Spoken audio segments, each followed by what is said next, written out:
Vamos a ir aprendiendo palabras en guaraní y haciendo oraciones.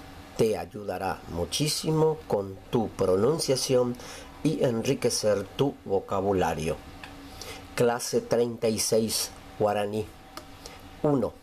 Buen rato, arepora, arepora.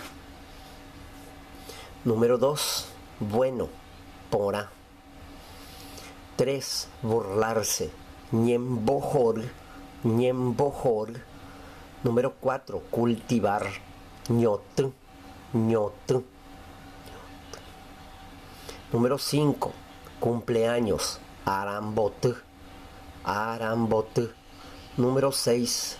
Curar, monguera, monguera. Ahora vamos a ver las oraciones. Número 1. Pe caria ojo cairaipe. Ja arepora ojota. Pe caria ojo cairaipe. Ja arepora ojota. Ese muchacho cayó preso y mucho tiempo se va a ir. Número 2. Pe cuñatai y pora oyero cubo.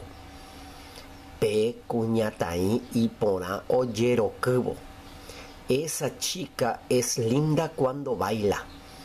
Número 3. Pe carai oñembojor pe cuña caraire. Pe carai oñembojor pe cuña caraire.